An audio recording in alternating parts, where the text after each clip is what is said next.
Welcome everyone. Thank you very much for making the time to come to the session today. I'm going to start with my audio description. So I'm a white woman in my 40s with short brown hair, wearing a dark blue top. I wear glasses and I'm sitting in an orange room. I'm going to talk a little bit about the research, then I'm going to introduce the speakers and we'll get going on the session. So I'd like to start with thinking about the very nature of creative practice development and how for many this is based on adapting, making do, and finding creative solutions with limited resources. In other words, coping and still managing to produce quality work. Within the field of participatory arts, feelings of continually coping and managing could be indicators that additional support is required, which when accessed can help facilitate a transition from surviving to thriving. Due to this culture of coping, creative practitioners may not identify as being in need or in need enough. Furthermore, signing up for effective support programs may be seen as an indication of not coping. If support is being provided by an organisation who is contracting the creative practitioner, there may also be a hesitancy around looking needy or being labelled as such. So I'm interested in how support activities can be promoted as ways of being curious and not just restricted to avoiding burnout. So considering the ways in which reflective practice activities can be used to help us consider our feelings and experiences of working in participatory arts, I think can be useful. So thinking about a series of frames, the self and our own creative practice, the profession or service provision structures that we work within, employment terms and conditions, and then also there are lots of wider societal, political frameworks and value frameworks that we all live within. Reflective practice can help us to identify what it is possible to change, influence or adapt within our own resources and those that are provided as part of our role. It can also help us to identify what sits with the profession at large or within wider structures. Good afternoon, Prynhawn Da, everyone. My name is Dr. Tracy Brannock. I'm the program manager for How You Doing in Welsh at Sit Mind Mind. It's an artist wellbeing program, and I'm going to talk to you for about 10 minutes about what we've been doing since October. I'm a white woman in my early 40s with long brown, greying, silver hair, and I'm wearing a checked shawl and I'm sitting in a white room.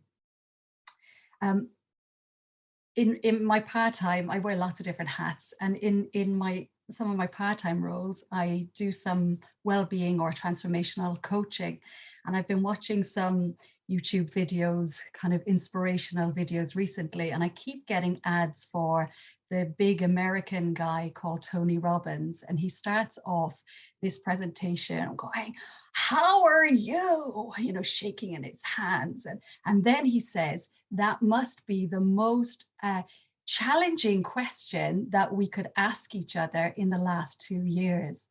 And I want to start with that because really our artist wellbeing program is called How You Doing, and that a kind of phrase we start so many of our conversations with. And so I want to start really this morning or this afternoon and just really ask you, when I ask you that, how you doing? How are you doing? Where does that land for you in your body? How are you doing? How do you even begin to qualify what that might mean for you in this moment, right now? Because it's complex, and that's what we've been finding out on our artist wellbeing program. So how you doing? In Welsh, we say Sit Mind Mind, and a direct translation would be how is it going? In Ireland, we use that phrase, how's it going, or how are things, really at the beginning of a conversation. Like, we don't want a big, long response. We just want good, okay, or not good. We don't want a story, but really we're inviting story when we ask that question. Locally, I live in a valley in Bridgend in South Wales, and I've noticed people around here, when they're using that sort of check-in at the beginning of a encounter or a meeting, will say, all right or what? All right or what? Which I love, I really love. It's direct. Are you all right? Or what else? Both are welcome. So it's complex, and it's been complex for us all in the last 2 years with the amount of transformation and transition that we've all been experiencing across our lives. I'm going to share the screen. I am aware my connection is a little bit glitchy, so apologies, and maybe Hayley, you could let me know if it gets, you know, too unbearable. So we'll start to go through here. So how are you doing? Sip My Mind is an artist wellbeing programme run by Wales Arts Health and Wellbeing Network, funded by Arts Council of Wales, and really commissioned by the Arts Council in conversation with Angela Rogers, who is the network coordinator. We started the work, I suppose the early seeds of the work began right at the beginning of the pandemic, when Angela and I and another artist were commissioned to do some initial research and mapping work about how the sector, participatory arts sector specifically, was being impacted in those early months of the pandemic. And we found ourselves asking this question every time we would meet, you know, how are you doing? Just as a way of checking in, knowing that that was always changing and in flux. So the project then earlier last year, in conversation with the Arts Council, was developed, and I was employed as a programme manager in October of last year. We started the project, and I suppose just to say that the project, although I know today is focused on participatory artists in particular, our project is open to all freelance artists in Wales. So the freelance is the thing rather than the participatory. So really artists who might not have an organisation around them to support their well-being in any way, how could we within the network begin to explore what that would look like? So we did a couple of things to begin with. In October, we ran 3 consultation events where people got to come along and have a conversation. There were some questions that led those events. And then we ran an online survey. With the online survey, we had 60 respondents, 56 in English and 4 in Welsh. And we also then in October brought in a professional evaluator, Jane Willis, who I think is on the call today. And Jane is, you know, highly experienced. Most of you will know her, I'm sure. So it's been great to have her on board as well. So we wanted to start with a survey to ask people literally, how are you doing right now? And this is back in October. And what do you want now? What do you need now? And that's a very complex question. And Roshmi will come and talk a little bit about that later, because how do we even begin to know what we might need? So we asked some leading questions, I suppose, rather than just completely open-ended. And here is just a short sort of snapshot of the kinds of responses that came back. We asked people to describe how their emotional and mental well-being has been impacted by the pandemic. And I guess the challenge here is it's impossible to separate that out from what we're experiencing as a human being and what we might be experiencing as an artist, because they're so connected. But as you'll see, we had over 50% telling us that they were experiencing anxiousness, exhaustion, isolation, and also then different kinds of experiences of a sense of new beginnings, some people feeling more connected and valued as a result of the changes that were happening, and even excited at that point of, you know, these sort of new opportunities that were emerging. Often what we found with the responses was that there was a variety of types of experiences going on for people. So it was never singular. We asked people then to choose some words to describe what they would like to get out of an artist wellbeing program. So we could get a sense of what the impact really that people might be looking for. What are the benefits going to be? And as you'll see, connection to self and others was the highest need expressed.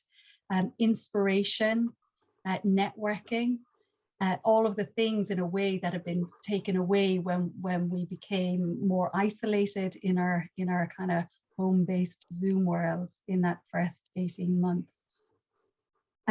People were looking for some stimulation, but also a sense of planning and reflecting, so some practical kind of needs coming in there as well. An opportunity to have some kind of emotional expression and relaxation. And our third question then again became a kind of leading question for the kinds of structures that we thought would work well in a program for artists. And this was really looking also at what was happening across the UK at the time. So there were 3 types of events or programs that we were suggesting, and also an opportunity for other. So creative reflective practice sessions, over 75% of people said that they would be interested in that. Creative peer support, and then group mentoring and coaching workshops.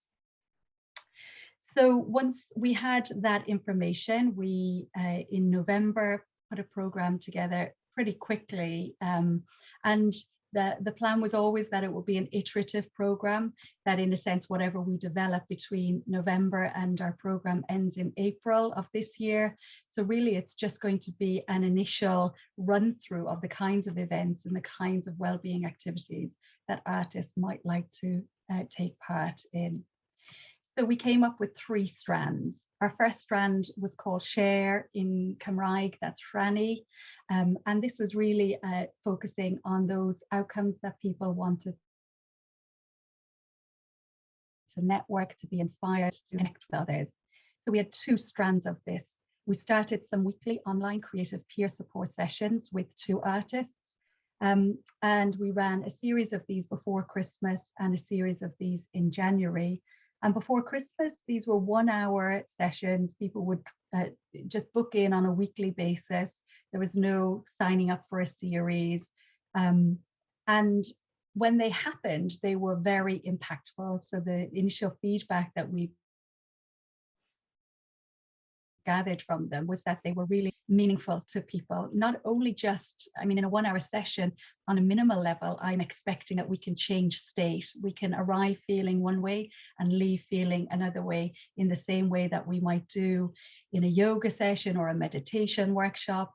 We can change state. But also, what could this peer support offer? And really, people were telling us that it's an opportunity to kind of have that connection that was missing. One of the feedback also that came in from a participant was it felt a little bit like opening up a can of worms, and we became very conscious that many people had been, like Nicola said, managing and coping, kind of keeping everything in emotionally in order to be able to have that resilience to keep going over 18 months.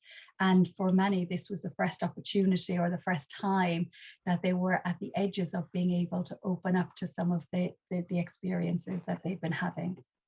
And the second thread of the Share program are seasonal outdoor artist gatherings. So bringing groups of artists together outdoors across Wales. And we ran 2 in December, 1 last week. We've got 6 coming up in March and April, and as the spring sort of unfolds. Tracy, sorry, yeah. Tracy, I'm just going to say you're nearly close to time now. Sorry. Okay, thank you. The second strand is Pause Aros, and this was focusing on creative reflective practice. We've run 2 blocks with Alison O'Connor, focused on restoration, kind of restorative practices and practices of self-compassion. We've got a course coming up on creative being with Eleanor Shaw and Jane Boone. And then a third program reflecting on decisions and transitions through movement with Tanya Acaron. There are 8 to 10 places per course. Each course has 4 blocks and they run bi-weekly, and they're currently all full 100% capacity. Our third strand is a coaching strand, Step Cami, working with artist coach John Davis Kidd. And there are 4 bi-weekly sessions. On week 3, so they're group coaching. On week 3, there's a 30-minute one-to-one with John, 9 places per course, and currently 89% capacity. So they're popular, the courses are filling. And then here, I'm just going to whiz through some pictures of some of the artist gatherings we've had. So this one in Powys before Christmas moved indoors, and this one in Denbighshire in Loggerheads Country Park was outdoors. And just last week in Caerphilly with a kind of silent disco walk through the park and some indoor felt making. And we're going to take to the beaches in Pembrokeshire, in Harlech, in West Wales,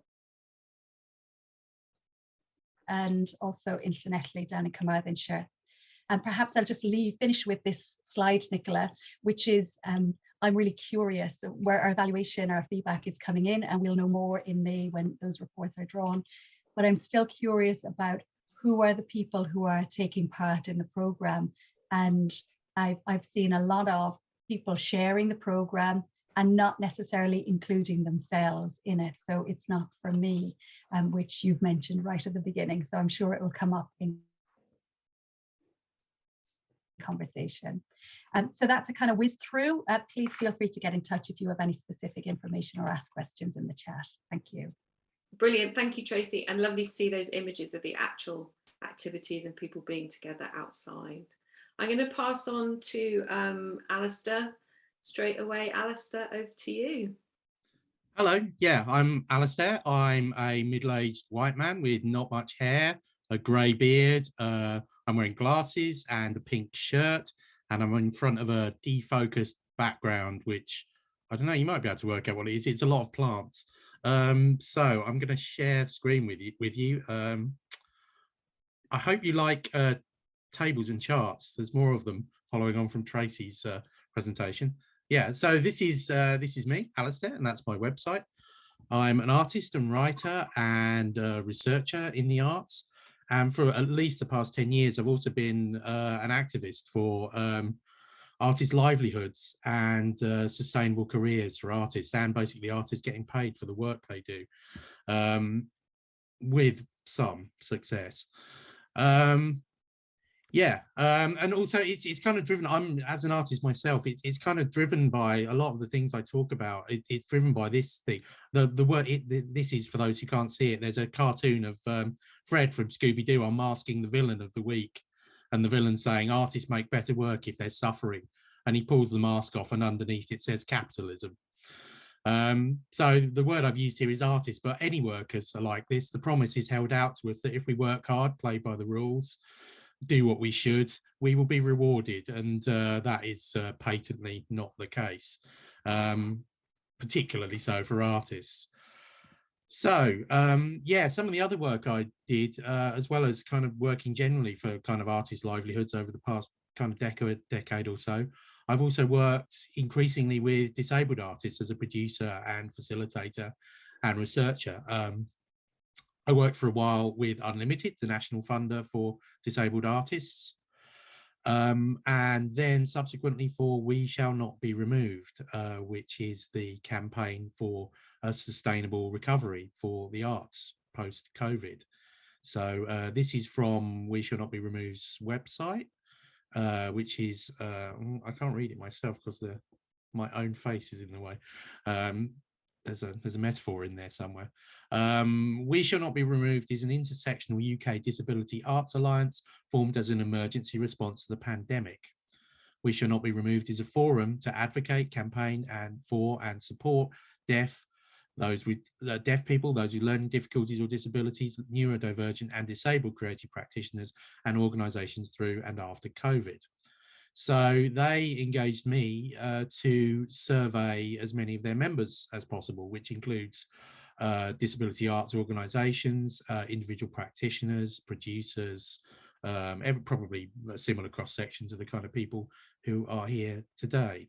So you can get the full report. I think somebody can put it in the chat for you and it will be available for you afterwards, or just search for "We Shall Not Be Removed" and you'll find the report very easily. But I'm just going to go through some of the key things. So this was a survey of 107 individuals in April of 2021. So deep. We were in lockdown, I think, still, but definitely still deep pandemic. Well, which we still are now, basically, but the government's pretending not. Anyway, so yeah, this is interesting, and I don't know, this may be borne out here as well, and it's certainly been borne out in my experience. You can see that majority of the people who responded were female.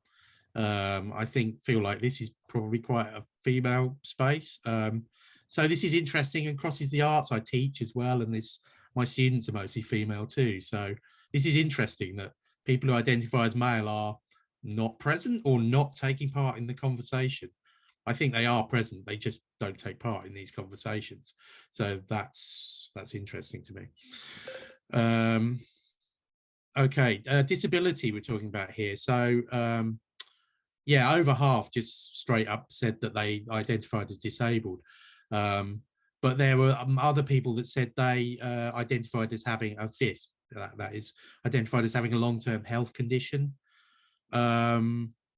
So yeah, there are other people included here, like people who identified as neurodivergent.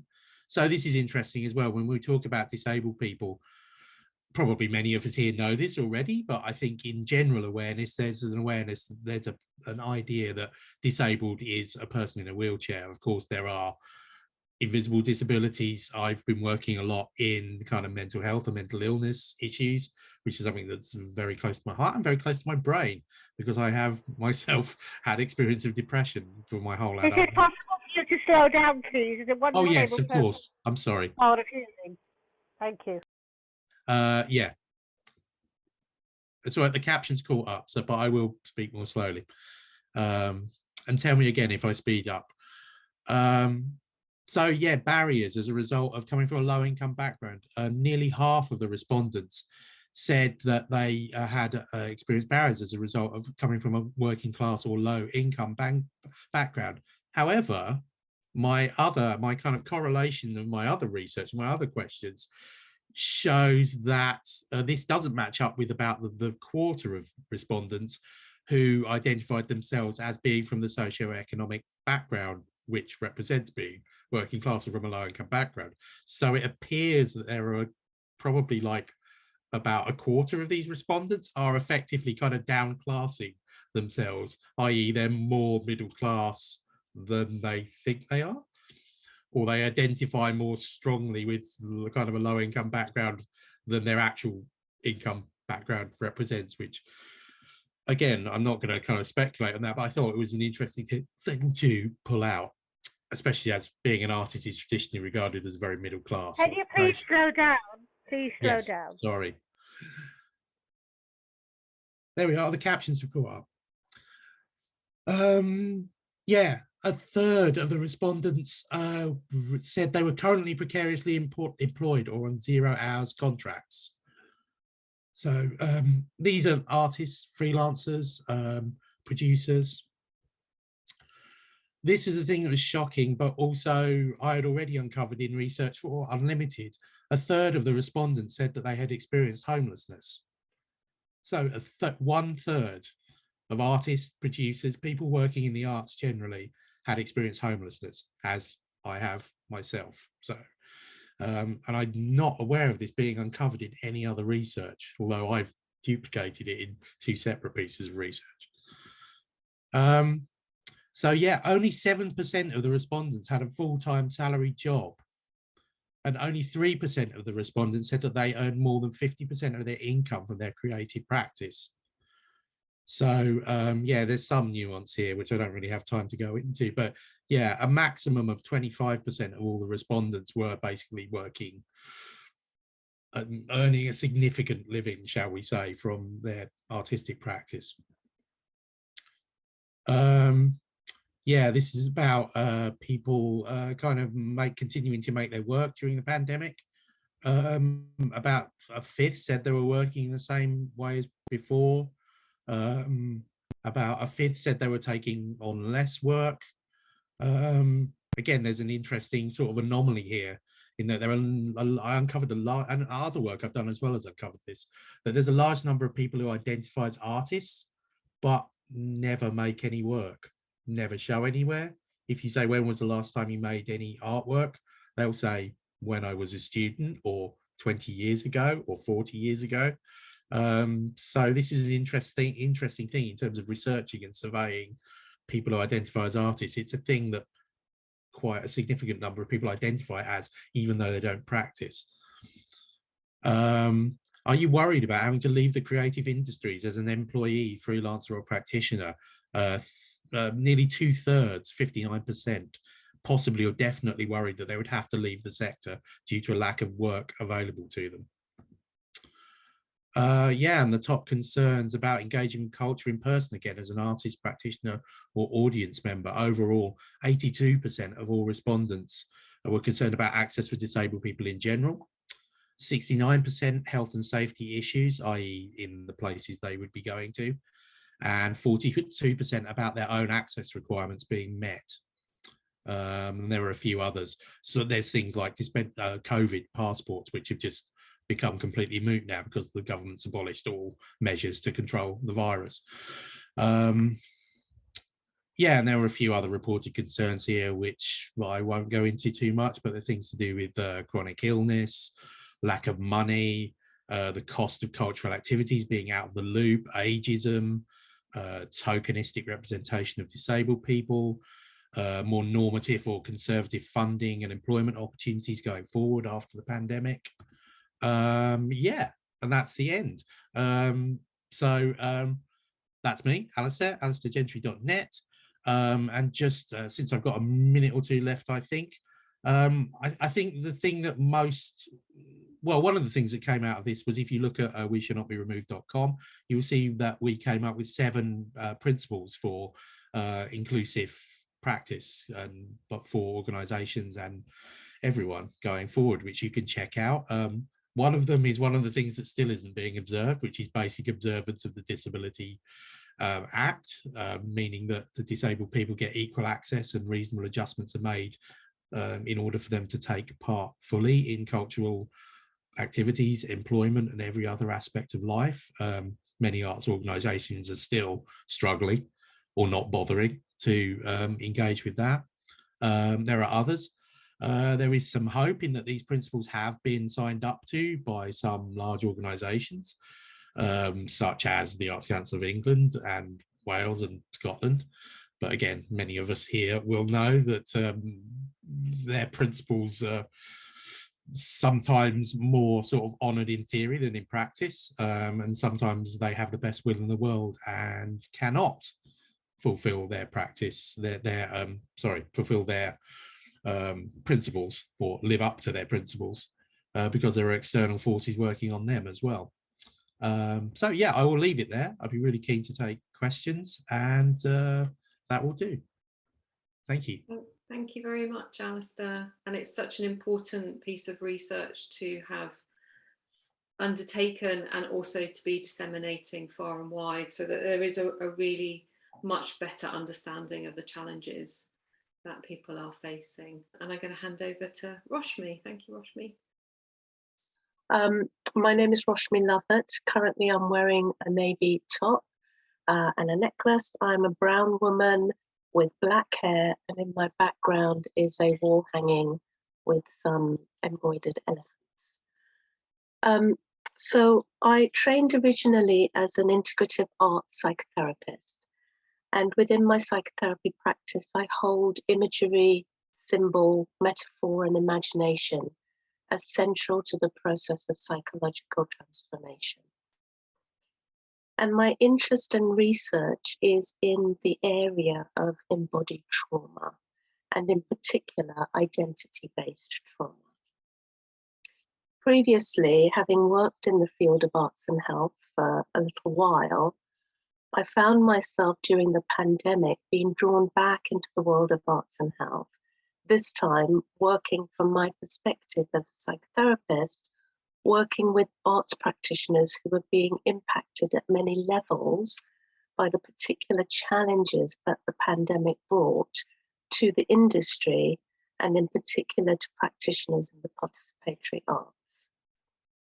I collaborated with TROA in the development of the Creative Well program, devising and delivering a series of workshops on self-care. And I delivered that to a group of practitioners from arts and heritage sectors. You can read more about that in the Creative Well report. Hopefully Hayley will have that for the chat. I'm going to share some slides which are based around my findings as I sort of navigate this world of self-care and arts practitioners. So some of the key themes that emerged from Creative Well were around understanding the impact of vicarious or secondary trauma on arts practitioners, and the importance of group support for isolated practitioners, as well as the capacity to recognize and respond to self-care needs, and the impact on identity of arts practitioners. These were some of the key things that came out of Creative Well, and subsequently out of a lot of the research and the work that I've been delivering around the country in different contexts. So let me just see if I can get this to work as a slide thing. Yeah. Okay, so I wanted to just talk about self-care as an idea in itself, because it feels to me that self-care is in itself problematic as an idea. In that the self-care industry has somewhat been hijacked by commerce. And what I mean by that is that the self-care industry tries to sell us something which is a universally applicable idea of what taking care of ourselves should look like. And it's vital to hold in mind that self-care doesn't look the same for everyone. It's not a one-size-fits-all. And the self-care industry doesn't do us many favors by telling us what we should do in a top-down way, in a prescriptive way, what we should do to attend to ourselves. And it's difficult because self-care packages like the Pamper Day at the spa or the yoga studio membership pinches at the purse. And sometimes as human beings, we're left feeling actually quite inadequate when there's an industry there that's supposed to nourish us.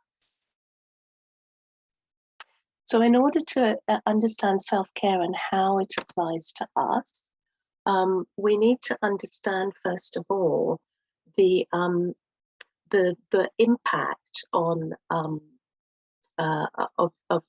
practitioners of what we call vicarious trauma or secondary trauma. So first of all, to understand that service users that practitioners are working with often are very marginalized in our communities and have multiple complex needs. And therefore, hearing difficult stories from service users will have a severe impact on practitioners. And that impact can form into a form of vicarious trauma or secondary trauma, as I've said. Now, added to this, especially during the pandemic, what we saw is that there's often a lack of home and work boundaries. So, you know, the living room or the dining room becomes converted into a workspace, into a conference room, into a meeting room. And so that boundary between the personal and the professional becomes blurred.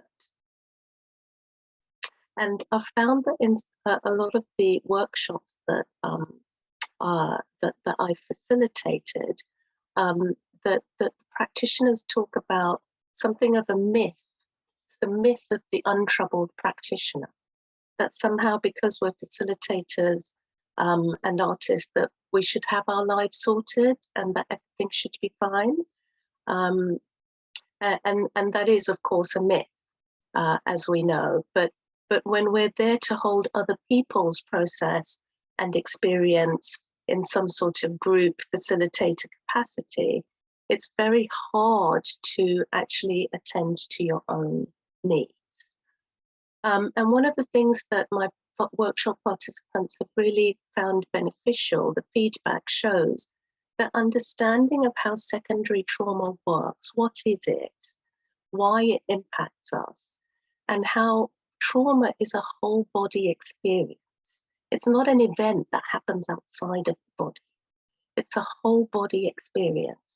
And on top of that, that practitioners' own empathy contributes to amplifying this whole body experience. What I mean by that is that when we have empathy for our service users and we listen to their difficult stories with empathy, we open up our channels that absorb within us the material that we're hearing. So empathy and trauma are directly related. They're directly interlinked. And this vicarious or secondary trauma can then lead to compassion fatigue, and that can eventually lead to burnout. So the next thing to understand, the next layer, is about how artists' own identities can become what I call bent out of shape in terms of the work that they do and perhaps organizational, societal dynamics that are at play. And what I mean by this is that in the groups that we ran, one of the things that became very clear is that artists are often seen as outsiders. So artists and creativity in general is in itself marginalized. And we live in a society that privileges cognition and logic over affect and sensory experiencing. On top of that, there might be practitioners' own other intersecting identities, for example, race, skin color, gender identity, socioeconomic background, sexual orientation, ability, disability, neurodiversity. And it's vital to understand how using this intersectional lens, i.e. the intersecting identities, using this intersectional lens can show how oppressive experiences can become magnified within the artist's world, within the artist's experience. And also how this magnification then creates increasing disparities in funding, in access, in whose voice is heard, who is represented, who's not represented.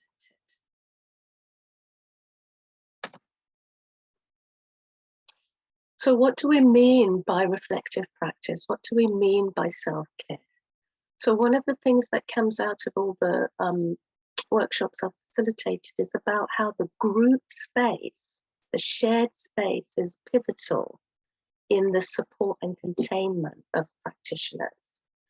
So there's something about the collective responsibility, shared responsibility for safeguarding our practitioners. The care and safeguarding is pivotal here. And it's the same safeguarding that practitioners offer to others. Why shouldn't they have that themselves?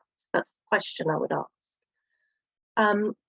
And reflective practice is about unpacking the impacts of multiple layers of trauma on the practitioner.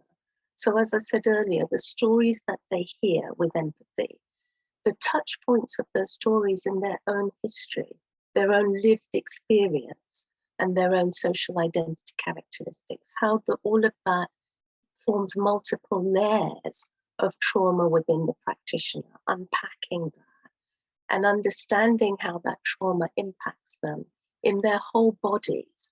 So neuroscientific research, when I deliver my workshops, I I go through a little bit what happens in the brain during stress and trauma, and understanding that whole body activation of trauma is really, really helpful for practitioners. And I want to think about moving forward sort of support and challenge, offering reflective relational spaces to unpack some of these questions that I would put out there. How do I know that I need support? What informs me? Given that trauma and stress are whole body experiences, what in my body can inform me? How can I track in my body when I need support? What does that support need to look like? What are the internal and external scripts that I carry around, that I live with, that might get in the way of my own needs and having my own needs met? Yeah, what might stop me from reaching out? What is my relationship to reaching out? You know, given we said earlier about that idea of coping and being perceived as being okay. You know, what's my relationship to reaching out? What's the meaning of that for me? And something about what do I buy into or collude with, both internally in terms of my own script and externally in terms of what society puts upon me. What do I collude with that keeps me unsupported? And again, I bring in that idea of a whole body experience, because really it needs to be from the inside out, a whole body, inside out tracking of what do I need and what am I colluding with here. And it's only in a group reflective space that feels safe enough that we can do that work of really understanding the meaning of self-care